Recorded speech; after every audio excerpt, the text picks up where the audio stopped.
Hello and welcome to the Michael Shane Kelly Show. And I'm excited about today. Today's going to be incredible. I've got a dear friend with me. I'll introduce him after the intro. But are you ready for this? It's going to be incredible. Let's go. All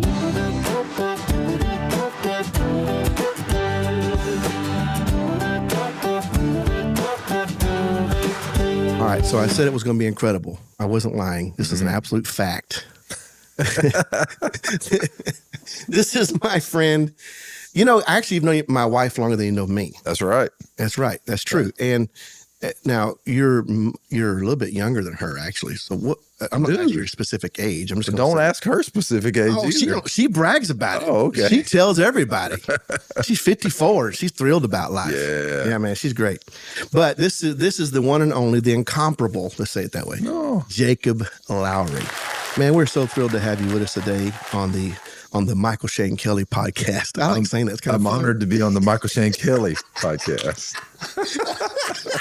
Man, that's fantastic. So I brought up the fact, okay, let's go back for a second. You lived and my wife lived about 20 miles apart in two very small towns in Louisiana. Yes, DeQuincy and Starks. Man, I challenge you people to find that on. Yeah, no, don't.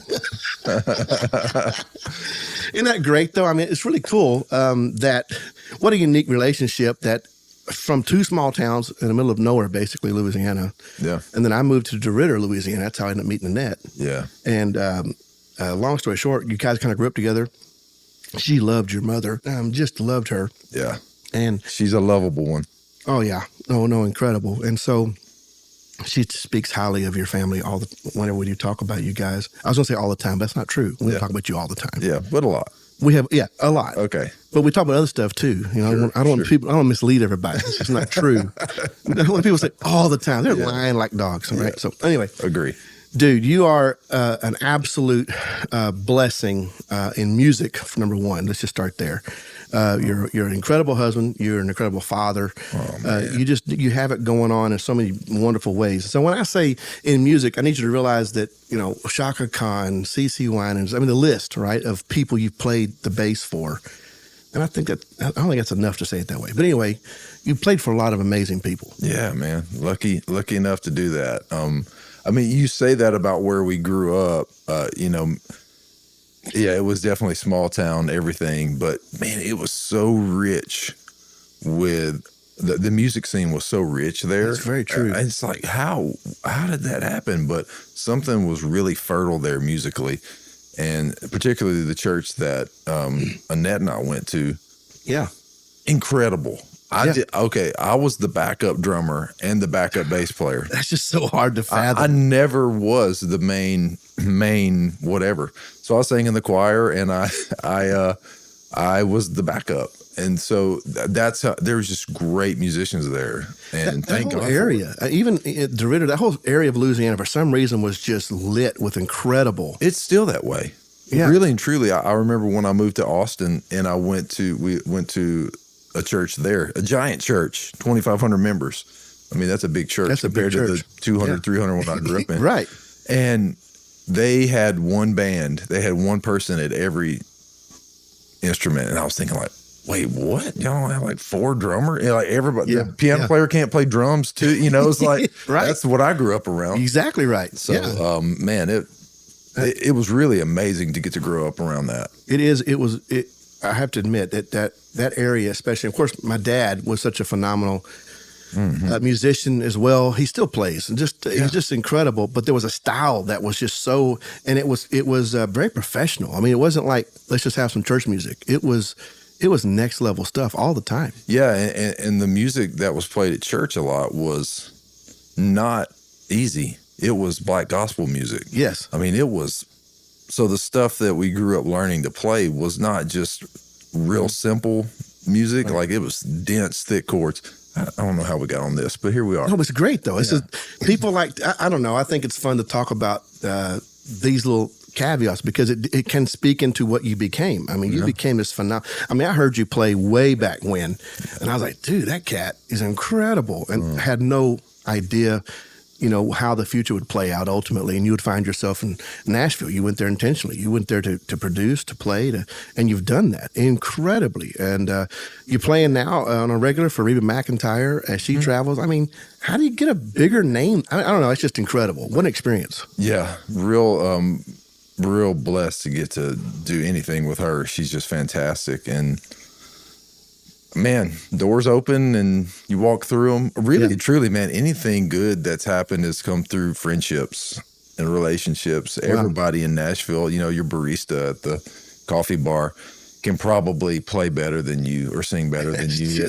Everyone there. I mean, it's really the truth. But, you go, Lori and I moved there and we were like, we're here for the long haul. We're playing the long game here. So we didn't show up handing out business cards that said, hey, I'm Jacob Lowry. I want to be your bass player. Keep me in mind. It's just not how you do it there. So years and years and years, I'd be willing to say every recording session, and for sure every live gig that I've gotten has come through a relationship with a friend. The Reba thing, for instance, my friend Jeff King is Reba's longtime electric guitar player. Well, the bass player before me was stepping out.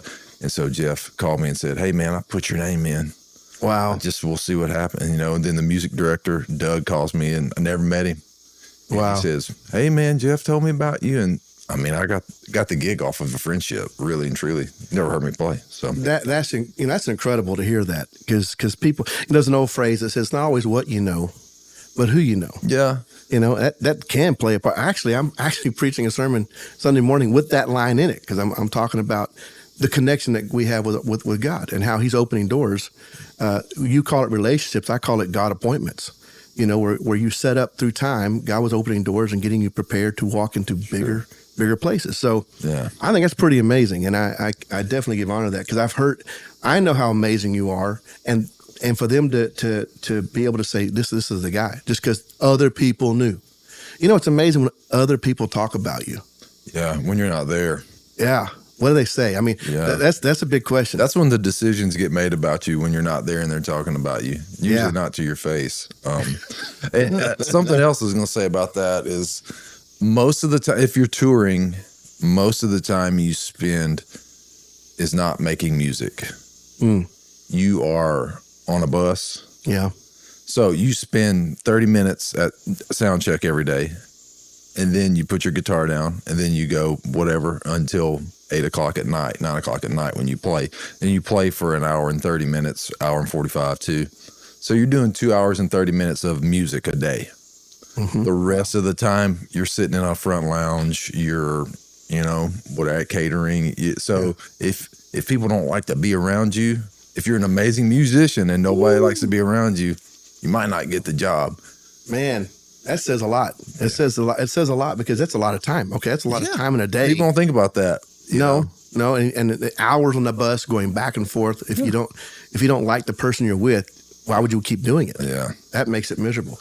Reba seems like, of course, I've seen every one of her shows. I think I've even watched all the newest one, Happy Place. I think I've watched all of that one too. Yeah, man. And she seems like she'd be a blast just to be around. Period. She's great. She's a fantastic person, fantastic human. That's her, by the way. All that you see, that's really her. And I believe that. I mean, it doesn't come across as she's acting. It's like she had some lines, but this is who she is. Yeah. Yeah. I really like that about her. Super competitive too.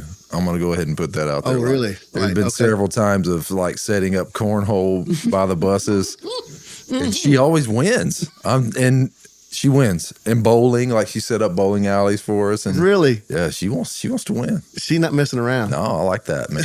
That's fun. Me too. That's very cool to hear. Yeah, that's very cool to hear. It just seems like that'd be an amazing. Now, it hasn't always been that way, but you've been working your way through this process for many years. How long have you been in Nashville, you think?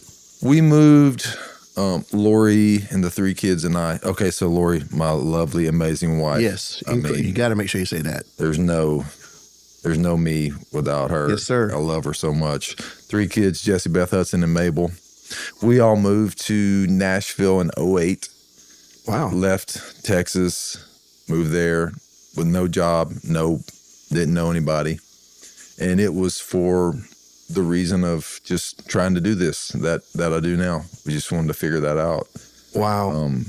You know, Lori had a dream, and she's not like this spooky spiritual person. You know, she doesn't lead with that stuff. Mm-hmm. She had a dream that all of my guitars were getting loaded onto a plane. This is when we lived in Texas. And there was somebody standing at the plane saying, "You guys need to get on or it's going to take off. The plane's going to take off and leave." So she woke up. She was like, "I feel like if we don't do this, like a door's going to close." I'm probably saying it the wrong way that she said it, but that's how I felt her explain it to me.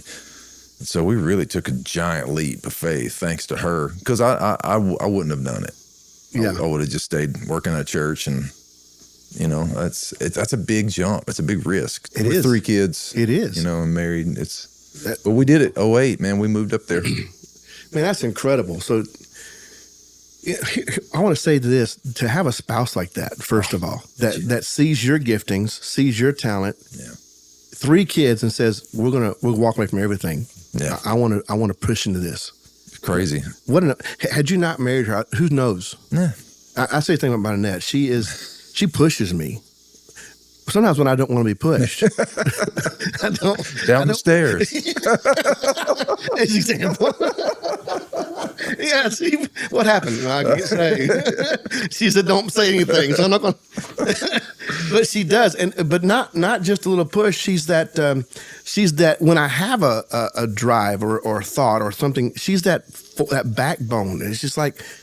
To be married to someone like that is an absolute blessing. Yeah. Oh man, I can't say it enough. I mean, you know her. She's fantastic. Oh, she's incredible. No doubt about it. All right. So the music stuff. Let's. What's that like? I mean, you gave us a brief idea of, let's say you're traveling. You're spending more time just in community with people, which is huge. Yeah. But I named a couple of people a minute ago. But we're talking about. You're playing bass on so many. Matter of fact, we were working on a song today at the church. You work with our praise team, and we're so grateful you're doing that. Yeah, phenomenal, man. It has totally changed. I mean, I walk in there on Sundays like, that's the same people, same band, and yet that good group of folks. They're amazing, and they're eating everything up. Everything you tell them to do, they're doing it, and that's what I love that about that. They're seeing it and they're catching on. I was going somewhere with this, and it kind of slipped away for a second. Yeah, music thing. It'll come back. Explain. You said, okay. I think you were wanting me to talk about like what I do musically. Yes, that's exactly right. Getting old stinks, man. Let's not talk about it. So yeah, all right. So what I do on a usual week is I play on people's records. I play bass on people's records in studios in Nashville. Yeah. So I show up. I have a bunch of bass guitars there, and we listen to an artist's song, and then we go, as a full band, we go in and we'll play their song down and, you know, work on it, make a recording, doing that.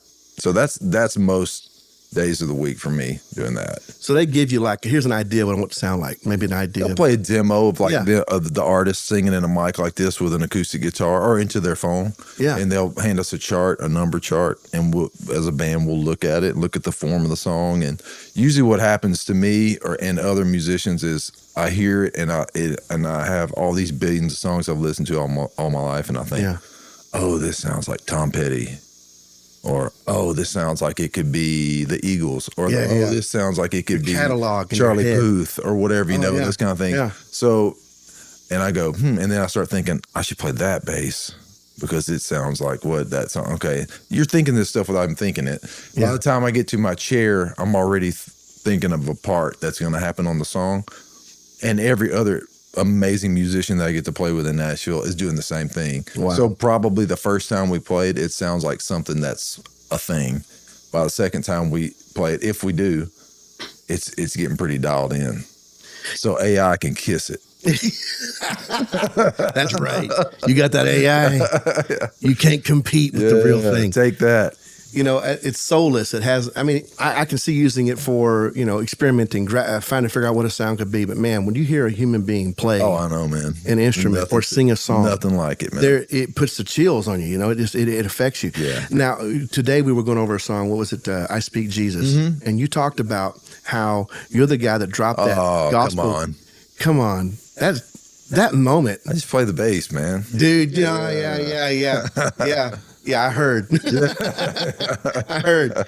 You dropped that, and I was like, man, that gospel line got dropped in that song. That's incredible. Yeah. That's incredible. Well, you have such an impact in this realm and on people. And, you've always been easy to talk to. That's never been a thing about you. You've never been a guy like, I don't know, do you want to talk to Jacob?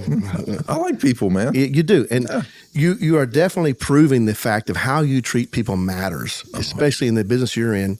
And it should be for all of us, quite honestly. How you treat people is going to matter. It's going to come back to you at some point. Yeah, you're right. So it matters what you do and what you say. All right, so give me an example of maybe one of the craziest moments, like you're on stage singing or playing, and there's certain artists in the room, there's certain things happening. What would be one of the biggest ones to you think? Yeah, the one I always think about when somebody asks me this is the Greek Theater. It had to be 2016, I think it was. And I was playing bass for Michael McDonald. Yeah, that guy. Right there. I know, that guy. We can stop now. Yeah. I toured with him for 5 years, I think, before something like that. And we were playing the Greek Theater, 2016. I'll do this real fast. So we walk out on stage. Oh, take your time. And the organ player for Michael's name's Pat Cole, amazing organ player, piano player. He says, "Hey man, Lee Sklar sitting right over there." So Lee, this is not going to mean anything, but the story keeps going. Yeah. Lee Sklar, he has a giant beard. He's a bass player. He played for Phil Collins. He played on all the James Taylor records. Oh my goodness. Jackson Brown. Like if I named everything he played on, we'd be here for 3 hours. But hero, like big time hero of mine. So I'm like, oh, thanks for pointing that out, dude. Thanks a lot. Pressure. Yeah. Now, so I went ahead and really screwed up the first couple songs to get out of the way. Yeah. But so halfway through that set, I don't know if you know what the Greek Theater is, but it's this open air thing in LA. Beautiful. Bunch of Hollywood types there.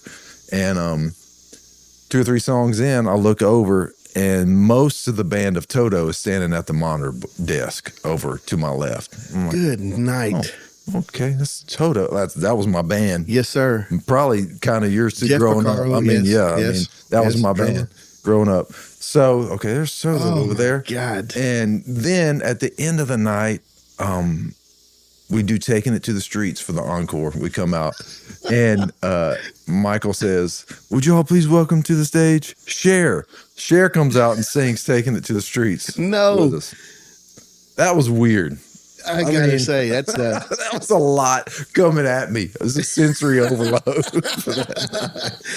When the concert ended, where you just and everyone's done, were you just still sitting there holding your bass? I mean, it was just it was a weird one, man. It was a great show. It was a great night, but there's a lot of things coming at me that night.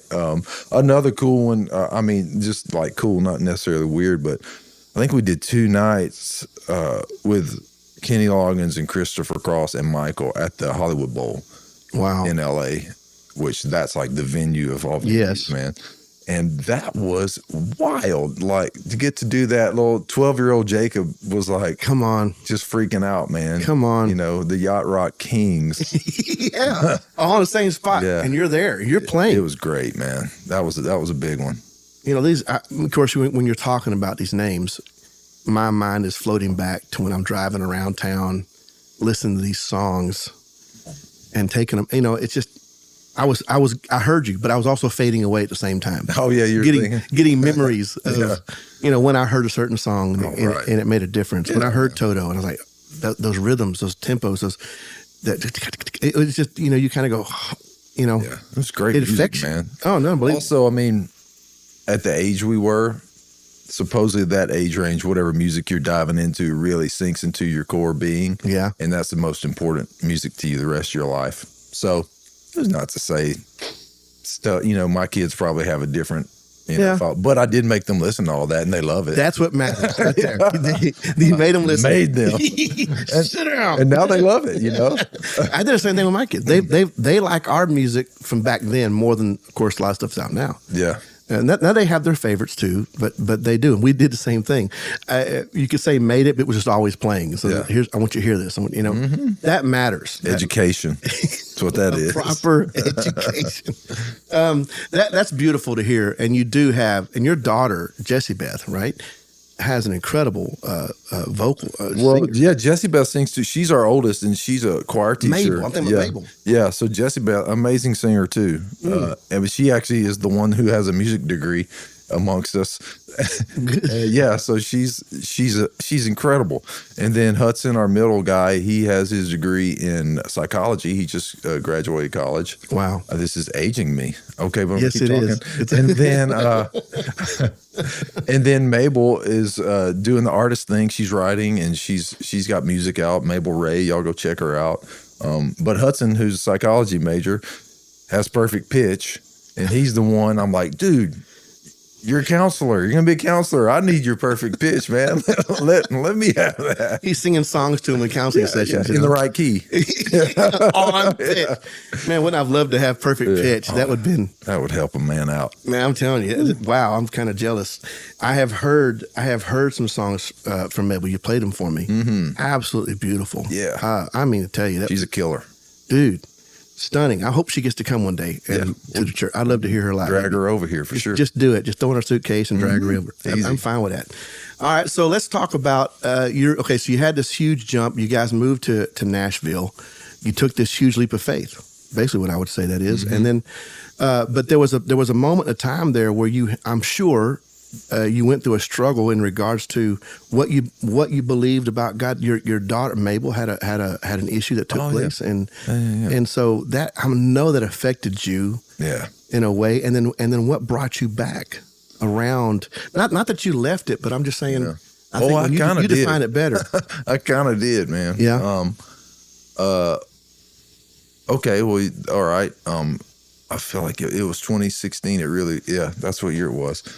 And we went up to Colorado, went skiing. Mabel started having a seizure. How old is she at this point? She was that was 10 years ago, so she was 8 or 9, and she had a real bad seizure. And basically, long story short, we kind of thought she died. We didn't know, because when you have that bad of a seizure, you stop breathing and your whole body shuts down to reboot.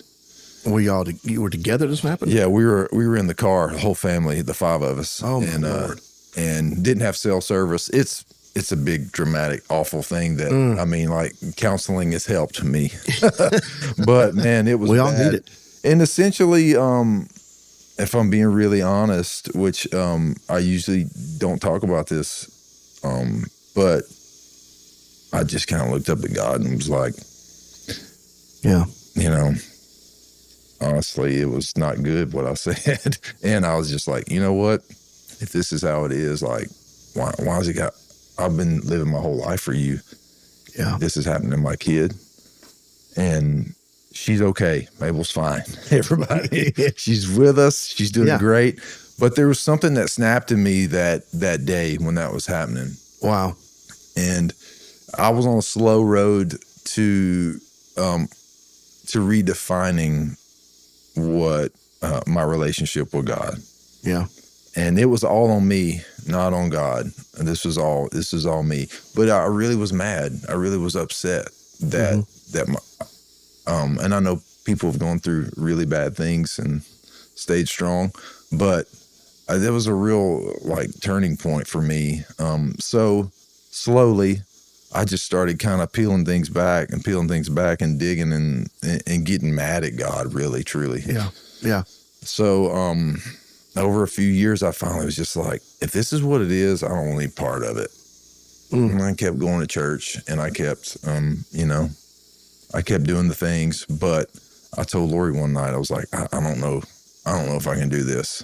I just, and of course, she's amazing. She was like, okay, I love you, and we'll figure this out. And it was around COVID. I mean, that's how long. I'm taking forever telling this. I could do the truncated version of this. Goodness. Around COVID, we were all home together. Yeah. Obviously, we lived out on 9 or 10 acres by ourselves. It was us, and wasn't working. And we all 5 of us were home. And there was something about that time where I was spending just time with my family, and I was just doing music. I was just playing and listening to certain types of music and doing that with my family. Yeah. And I found God in that. And and I kind of had to redefine what that was. He didn't change. I had to change the lens I was looking through. Oh man. And so growing up, I thought he was Santa Claus, Yeah. like this cosmic Santa Claus that was just, if you had enough faith, he would do something for you. Exactly. Right. I was really missing the point of the whole deal, man. And I'm still figuring it out, to be real honest with you. Yeah. But what I do know is what I felt when I was with my family and when I was playing or participating in music. Yeah. And I just latched onto that. And that led me to a way better place. Yeah. And now it's been several years now, but man, I felt like it was necessary though, because if I expected God to be cosmic Santa Claus forever, that was never going to work out for me. Man, I love that. I love that definition, because I have seen a lot of Christians treat him in that fashion. Yeah. Just, give me stuff. As long as you're giving me stuff, I'm good. That's right. As long as you're blessing me, we're on the same page. Yeah. And, I can't imagine a moment like that. Thankfully, I can't think of a moment like that in our family that would have happened to us. I'm very grateful that that's never been a thing to have to go through. I can only imagine what that would look like. Your daughter in the back seat. It was traumatic for all five of us. Yeah. The other two kids were in the car too, and it was not cool. And I'd had enough. Sure. I get it. I mean, I'm a guy. I'm a dad. Yeah. So I was just mad. Really mad. So isn't it amazing to know though that even when, because if I would just be very blunt with you and honest with you, I've been pastoring for 35 years. Dang. I'm afraid to say how many times I got mad, because I don't know if I want to count them, but there was moments that I got tired of dealing with Christians. I got tired of dealing with church people. Mm-hmm. I learned a long time ago that church people can be the most mean and cruel. Yeah. So there were times I'm like, look, God, should I just go sell cars? Let me stop doing this. That's just anything but what I was doing, basically. Right. Many times. And I think I jokingly told another pastor one day, I said, if you haven't tried to quit 1,000 times, then you really haven't experienced this. Because I've tried.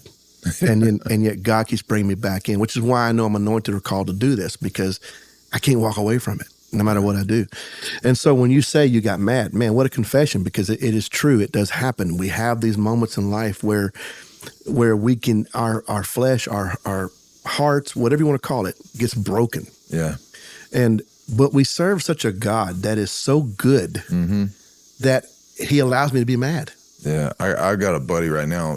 His wife's going through cancer, and man, we've had some phone calls. Yes, sir. Because he is upset. He's in that spot I was in, and maybe even a little worse. Yeah. But I mean, we talk, and I'll be real honest with you. I don't sit there and spit scriptures at him. Sure, I understand. I'm not going to do it.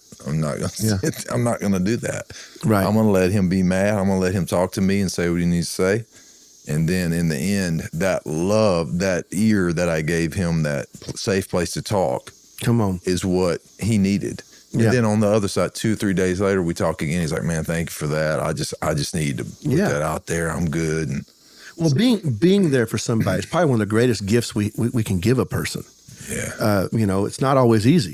You're giving of yourself. You're to be there for them. And it's easy to speak Christianese. Let's say that we've done it, and people that are hurting, and you walk up to them and say, "Oh, God is good," and they're like, the moment they're going, "Well, not right at this moment. I'm not sure He's good. I don't feel like that." Yeah. But to be able to hear them, receive them, and help heal them, it's a very giving thing you're doing, putting yourself in that place. I've had people, I jokingly tell them, I said, "Listen, I know you're going through it right now. I'm gonna just hold the phone out like this into the woods, say what you need to say." Yeah, that's good. And I've had, I don't know the number of people I've done that to over my lifetime, but I was just there for them to help them get past the moment that they were in. They were stuck in something. Yeah. And so when I tell them that, and I can't tell you how many of them took me up on that moment. Yeah. Just, I'm going to, okay, as your pastor, as your friend, I'm just going to hold us out here. Let it go. That's good. And dude, just being there for that moment, what you're doing for your buddy, that's we're going to pray for him. I'm going to have our teams praying for his wife. Heck yeah. We need to, right? But this is, this has been a beautiful conversation, by the way. I've thoroughly enjoyed this. I've been wanting to do this since you've been coming over to church. Yeah. And I couldn't get stuff to work properly. And I think the most technical wizard I know couldn't get all his stuff to work. All of my stuff. Man, it's like learn another button. I've been pushing buttons my whole life, feels like. Yeah. But, we're very blessed. So I want to say that you have had a huge impact on our entire church. They don't even know. The whole church doesn't know really what you've done. I'm a ghost, man. I'm consulting in the shadows. He's in the back. He's got a microphone behind the sound booth. And he's just in everybody's ears the whole time. And it's beautiful. What I do is I just go, boo, boo. You suck. Yeah. It really lifts people up when you tear them down like that. Man, they love it. Yeah. I was telling somebody, I think I told you this morning, we were, years ago, of course, we would say that to each other lovingly with people that were working with us in the building, tech teams and whatnot. And we would joke, if you did a great job, we'd say, you sucked, you sucked. And that was our inside joke lovingly to each other. Uh-huh. And so the screens lady, Sandra, years ago, she, during praise team rehearsal before service start, made a slide to go on the big screens in our auditorium that said, Pastor Michael, you suck. And so, and she shows it during rehearsal, and it was funny. We all laughed. Yeah. I fully received it. I know the spirit for which it was done. Yeah. It was a joke, and it was funny, and I laughed, and she laughed, and the whole team laughed, right? Well, come time for service to start, we have like a pre-service slideshow that plays, right? And somehow her Pastor Michael, you suck slide got slipped into the opening of the service. No. And as I'm walking up the aisle, Pastor Michael, you suck on the screens for all the world. And all these people having no idea, that was just a funny, Yeah. All I could do was laugh all the way to the platform. And that poor woman, she turned blood red. She apologized probably 87,000 times. Poor thing. I felt bad for her. I really did. She reminded me of that today. Remember that time I did? Like, yes. And don't do that again. Please. But we have those moments in our lives. Mm-hmm. Man, I've enjoyed this conversation. And if you could, what would you, okay, let's say there's somebody hungry for what you stepped into. I mean, you stepped out on a huge step of faith. Three kids, wife, and we're doing this. And over time, what would you suggest to someone who's trying to step into that kind of a role? They're musicians. They want to see something else happen. What would you suggest they do? Yeah. I always say, bloom where you're planted, do as much as you can wherever you are. Amen. And hit the ceiling on that. And then if you feel like you need to progress forward, then maybe get somewhere wherever that scene is. There's a book, I can't say the title because there's a bad word in it, but it's called Get Your Hiney Where Your Heart Is. I'm gonna look at it. Get your hiney where your heart is. That's better. But read that book. But honestly, it's if you want to make movies, where should you be? Yeah. Probably, I mean, maybe Atlanta might be the spot now. Right but now it is, yeah. Be wherever they're making movies. If you want to be in country music, where should you be? Yeah. The chance, if I stayed living in DeQuincy, Louisiana, I mean, maybe, but living in the area code there where I live, the chances of me getting calls is way higher than somewhere else. So even like when we lived in Austin, that's a music town, but it's not the same. It's not doing what I wanted to do. I didn't want to play in a band. I didn't want to play in clubs.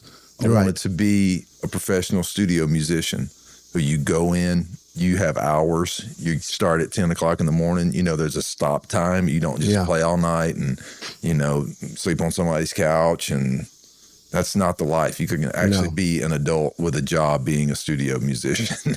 So what I'm saying to someone that's wanting to do it is get where that stuff's happening.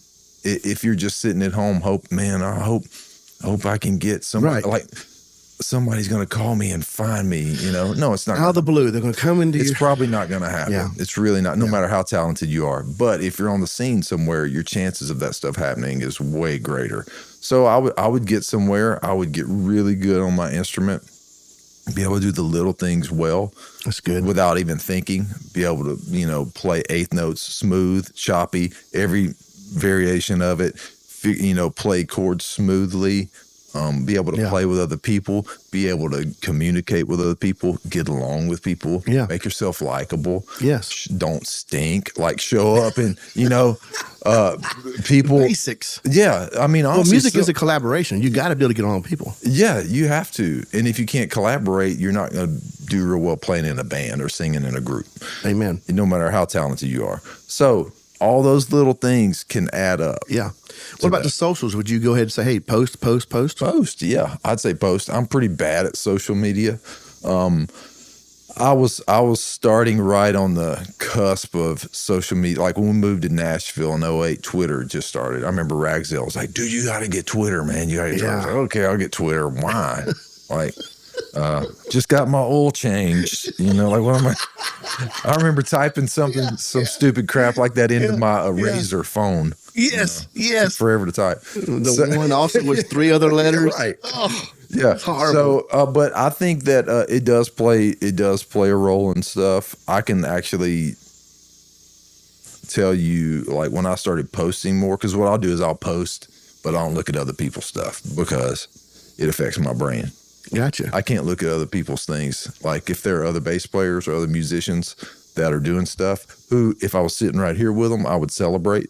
Yeah. Like, if you're like, man, I just played on Matt Maher's new record, I'd be like, dude, that's amazing. Like, tell me about it. Yeah. But if I'm sitting by myself doom scrolling and I'm like, oh man, they didn't call me for that. Yeah. So I can't do it. So what I do is I just post pictures of the basses I play, the studios I work in, the people I work in. I don't do selfies, but I'll repost that stuff because I have endorsements for strings and those kind of. So I post about that.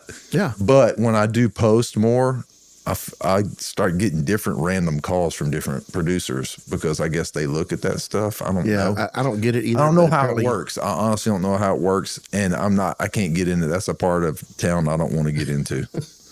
You're not going downtown. But it's important. I really do think it's very important, man, to show that your work, show stuff that you're doing. Mm-hmm. Don't set up a phone. This is my opinion. It doesn't mean it's right, but don't set up a phone and show how you can do chops or whatever. But show that you're actually doing some stuff. That's good.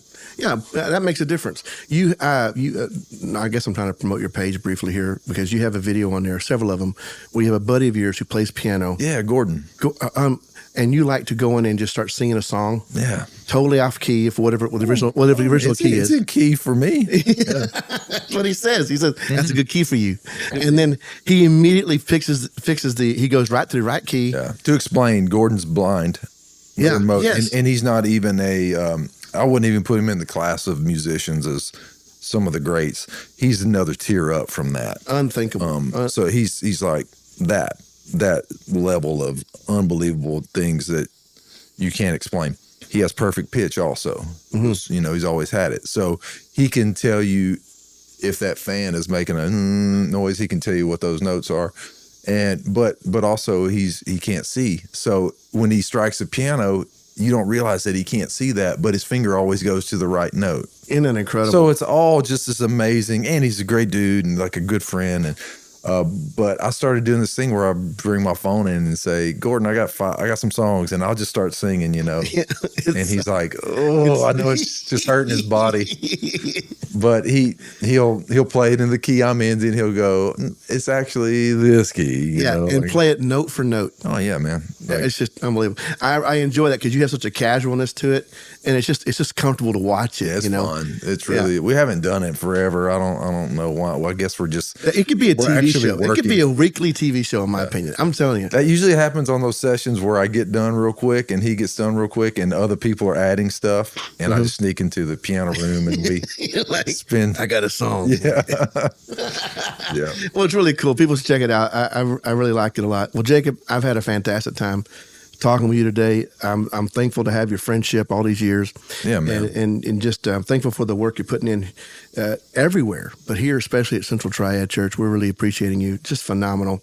So I want to tell everybody, check him out online. You guys see the stuff he's doing. If you listen to a song, he might have played on it. I mean, it's very possible. The dude plays on everything. I'm trying. You're getting it done, man. Hey, we love you guys. Thanks for being a part of this today. God bless you, and we'll see you again on the next Michael Shane Kelly Show.